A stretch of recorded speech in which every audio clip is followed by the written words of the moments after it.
Picture Delhi today.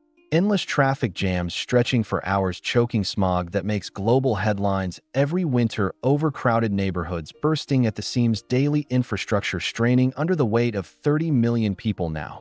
Contrast that with Shanghai's towering glass skylines, efficient high-speed transit slicing through the city, a global financial hub that feels futuristic and sleek for decades. Shanghai has been the modern megacity benchmark. Delhi, on the other hand, has been a cautionary tale, a city overwhelmed by growth and underprepared for scale, but that narrative may be about to change dramatically. India has just unveiled a $30 billion megacity plan focused on transforming the entire Delhi NCR region.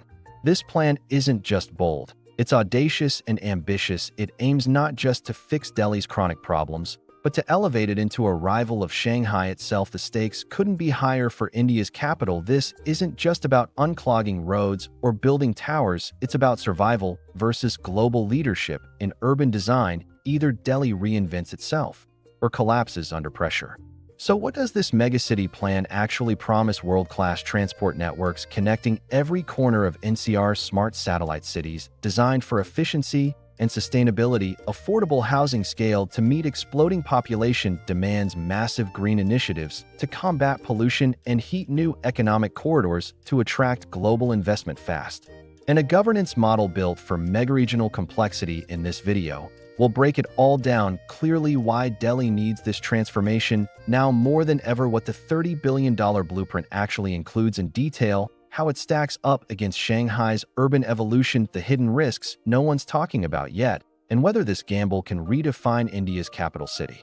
Why Delhi needs a radical makeover. Delhi NCR today is not just India's capital, it's a city on the edge of bursting. By 2050, its population is projected to cross 40 million, making it one of the largest urban clusters on the planet. Already, Delhi's congestion metrics are alarming. Drivers spend an average of over 150 hours a year stuck in traffic. The healthcare and economic costs of pollution are even more staggering. According to recent studies, toxic air shaves years off residents' life expectancy, while costing India billions annually in lost productivity and healthcare spending.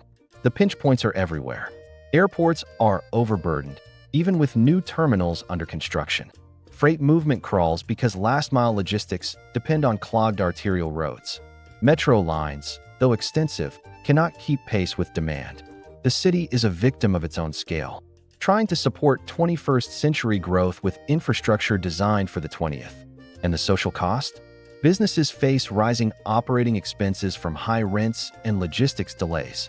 Talented young professionals are leaving for Bengaluru, Hyderabad, or even overseas, chasing cleaner, more livable environments. For the middle class, daily life often means long commutes, expensive housing, and declining quality of life. The message is clear: incremental fixes won't work anymore. Patching roads, adding another metro line, or tinkering with policies may provide temporary relief, but they don't address the core issue. Delhi doesn't just need upgrades. It needs a systemic transformation, a complete rethinking of how the city is planned, governed, and connected. And that's exactly what the $30 billion megacity plan promises to deliver. The $30 billion megacity blueprint. What's in the plan? The proposed $30 billion megacity blueprint for Delhi NCR is not just an infrastructure upgrade. It's a wholesale reimagination of how the region functions. At its core are 5 pillars: megatransport corridors, integrated satellite towns, mass housing, specialized industrial and financial zones, and a smart governance layer, one that cuts across state boundaries. Transport corridors will knit together the NCR like never before, with express highways, suburban rail, and metro networks linking satellite cities seamlessly. Housing will be tackled head-on, with vertical developments, affordable housing clusters, and mixed-use districts, designed to cut commute times. On the economic side, special finance and technology zones are planned to position Delhi NCR as not just India's capital, but a true global business hub. The funding model is equally ambitious.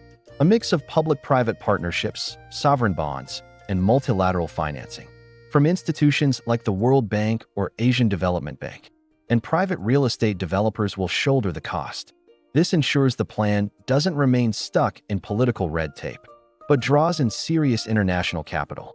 Crucially, a special coordinating authority is expected to oversee the megacity rollout, ensuring that Delhi, Haryana, and Uttar Pradesh governments align with a unified vision. The plan is phased: short-term projects, metro, and housing; medium-term, logistics corridors, SEZs; and long-term, satellite city development, finance hubs. This isn't a facelift. It's an attempt to rebuild Delhi NCR as a 21st century megaregion, one that could compete directly with global giants like Shanghai. Transport and logistics revolution. If Delhi NCR is the body, transport is its bloodstream, and today, it's clogged. The megacity plan addresses this head-on. With a transport and logistics revolution, at the heart of it are express ring corridors, to divert through traffic away from the urban core, paired with a new suburban rail system that integrates with Delhi metro extensions. Jewar Airport, envisioned as one of the world's largest, will become the aviation anchor, supported by road and metro links to the entire NCR.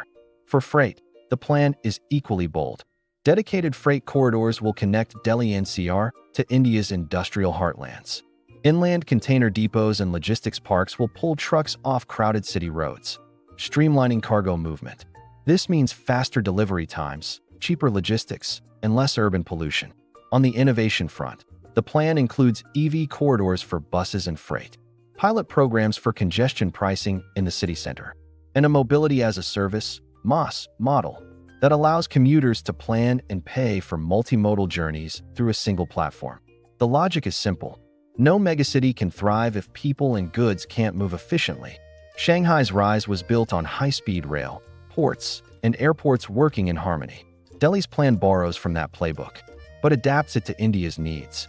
By physically tying the region together, this transport revolution promises not just smoother commutes, but a productivity unlock worth billions. Housing, urban design, and satellite cities. Delhi's urban sprawl has long been chaotic, with Gurugram, Noida, and Faridabad growing rapidly but unevenly.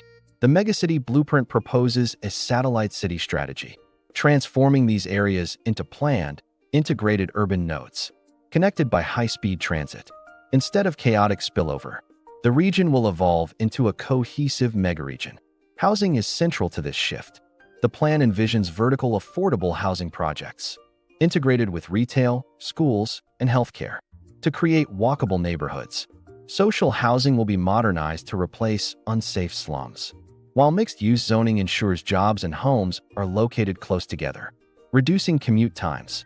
Urban design innovations include flood-resilient streets, decentralized water and power utilities, and small neighborhood parks to balance density with livability.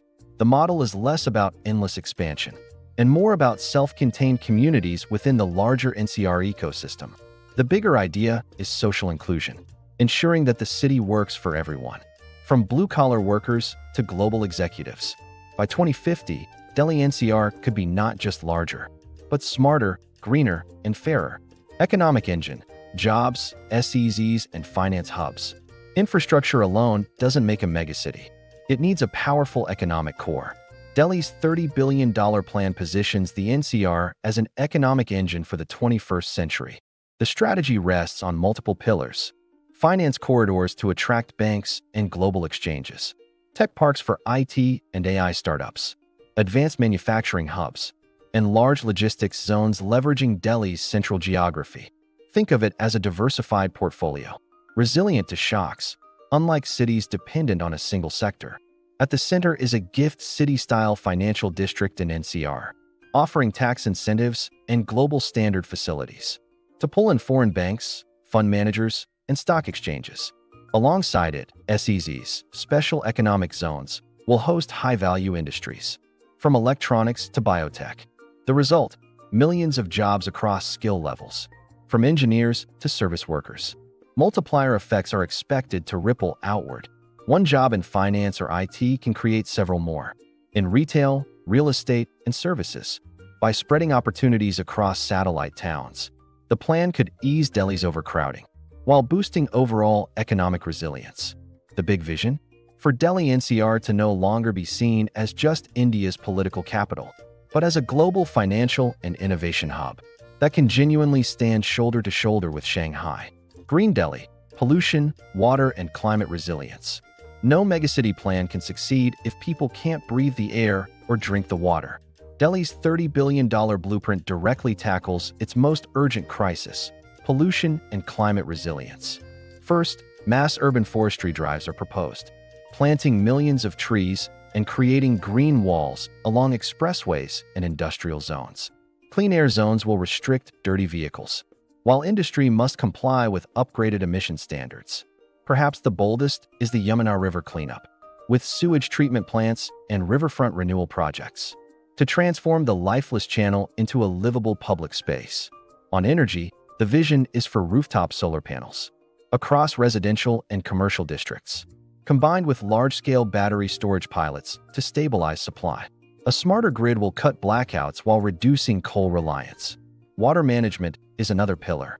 Plans include groundwater recharge zones, flood buffers, and sewage-to-energy plants that recycle waste into power. With Delhi facing both floods and droughts, resilient water infrastructure is not optional, it's survival. The economic payoff is striking. Studies estimate that if Delhi's air quality improved to standards, the city could save tens of thousands of lives annually, while reclaiming billions in lost productivity from pollution-related illnesses. Clean water and green infrastructure also reduce healthcare costs and attract businesses wary of reputational risks in polluted cities. In short, the megacity plan recognizes that a green Delhi isn't just about the environment. It's about competitiveness, health, and long-term survival. Smart governance and citizen tech. A megacity is only as strong as its governance, and Delhi's fragmented patchwork of authorities has long been its Achilles heel. The $30 billion plan aims to fix this, with smart governance powered by digital technology. At its core is a centralized digital command center, overseeing traffic flows, utilities, disaster response, and city services across the NCR. This isn't just surveillance. It's a coordination hub that lets different states and municipalities act as one city. AI will play a major role. Predictive traffic systems can optimize signal timing and reduce jams. Predictive maintenance algorithms will flag weak bridges, water leaks, or electrical faults before they become disasters. Red tape will shrink as e-permitting systems streamline approvals for construction, trade, and services. Crucially, this governance revolution isn't just top-down. Citizen dashboards and grievance redressal portals will allow residents to track progress, file complaints, and even contribute to neighborhood-level planning. Transparency is the real game-changer. Digital logs of contracts, payments, and permits will make it much harder for corruption to thrive. If Delhi can build a culture of tech-enabled accountability, it could leapfrog older governance models and set a template for other Indian cities. Delhi versus Shanghai. Can the $30 billion plan close the gap? Shanghai's rise in the past 30 years is legendary. The transformation of Pudong's skyline, world-class ports, and its emergence as a global finance hub. The question is, can Delhi's megacity plan replicate or even surpass that trajectory? Delhi actually starts with some unique advantages. Its demographics give it one of the largest and youngest workforces in the world. Unlike Shanghai, Delhi sits at the heart of a massive domestic market. India's 1.4 billion consumers. Its English-language edge and strength in services make it globally competitive in finance, IT, and startups. The plan also allows Delhi to leapfrog, where Shanghai built its systems in the 1990s and 2000s. Delhi can deploy the latest technologies: smart grids, EV corridors, AI-driven governance, and sustainable housing from day one. Yet, realism matters. Shanghai already enjoys integrated urban systems, world-class infrastructure, and deep capital markets. Delhi is playing catch-up. Success will depend not just on money, but on governance, discipline, and execution. If the megacity blueprint delivers even 70% of its promises, Delhi could emerge not only as India's crown jewel, but as a serious global competitor to Shanghai by 2050. Risks, pushback, and feasibility. No megacity plan comes without risks. The biggest is funding shortfalls. $30 billion sounds huge, but large-scale projects often exceed budgets. Political cycles could also stall momentum, as different governments change priorities. Then there's land acquisition, often the Achilles heel of Indian megaprojects. Displacement of residents, legal disputes, and compensation battles can delay projects for years. Bureaucratic fragmentation, with Delhi, Haryana, Uttar Pradesh, and central agencies all involved, adds complexity. Environmentalists will raise concerns too. How do you expand highways and airports while claiming a green vision? Heritage groups may resist large-scale redevelopment in historic areas. Success means a megacity that actually works. Cleaner air, efficient transport, and a balanced economy. Failure means another layer of incomplete flyovers and stalled housing projects. The stakes couldn't be higher. What a transformed Delhi means for India. If the megacity vision succeeds, the impact won't stop at Delhi. The region could become a macro growth engine, spurring manufacturing, services, and exports nationwide. A world-class Delhi would also strengthen India's soft power, presenting an image of modern urban capability to investors and tourists alike. For society, cleaner air, shorter commutes, and better housing would boost quality of life and even reverse brain drain, keeping talent in India rather than pushing it abroad. Strategically, the success of Delhi NCR would mark a paradigm shift in India's urban model, away from messy, ad hoc sprawl, and toward planned megaregions that balance growth with sustainability. In short, a transformed Delhi wouldn't just change one city. It would reshape the trajectory of India itself. So can Delhi really pull this off? If executed properly, the $30 billion megacity plan gives Delhi NCR a credible shot at competing with global giants like Shanghai by 2050. The plan's bold mix of transport revolutions, housing strategies, finance hubs, and green fixes proves that Delhi doesn't have to be stuck in the past. It can reinvent itself for the future. But the truth is simple. Execution is everything. Without strong governance, smart financing, and citizen inclusion, this could remain just another ambitious blueprint gathering dust. With discipline, it could transform India's capital into one of the world's most advanced megacities. And the stakes go far beyond Delhi. A successful megacity model here could be replicated across India, from Mumbai to Chennai, from Lucknow to Indore. It could redefine how India builds cities in the 21st century. Not just bigger, but smarter, greener, and more inclusive. Delhi's transformation would also send a global signal that India is ready to lead not just in tech and geopolitics, but in urban innovation and sustainability. It would show that megacities don't have to be chaotic. They can be planned, humane, and future-ready. But let's be honest, the road ahead won't be easy. Political will must stay consistent across elections and administrations. Public-private partnerships must be transparent and accountable. Citizens must be engaged, not sidelined. And the vision must remain adaptive. Because cities are living organisms. They evolve, they surprise, they resist rigid plans. Delhi's success will depend on flexibility as much as ambition, on listening as much as leading, on balancing growth with equity. And here's where you come in. Urban transformation isn't just about governments and developers. It's about people. It's about how you commute, where you live, what air you breathe. It's about the kind of future you want to build. So ask yourself, what kind of Delhi do you want to see in 2050? One that's overwhelmed by its own growth, or one that rises to meet it with vision and courage? Do you think Delhi can beat Shanghai by 2050? Which part of the plan matters most to you? Transport, housing, green energy, governance? Drop your thoughts in the comments below. Let's make this a conversation, not just a presentation. And if you enjoyed this deep dive, don't forget to like, share, and subscribe. We'll keep exploring the big ideas shaping India's future. Because the story of tomorrow's India is being written in its cities today. And Delhi, with all its challenges and possibilities, might just be the place where that story begins.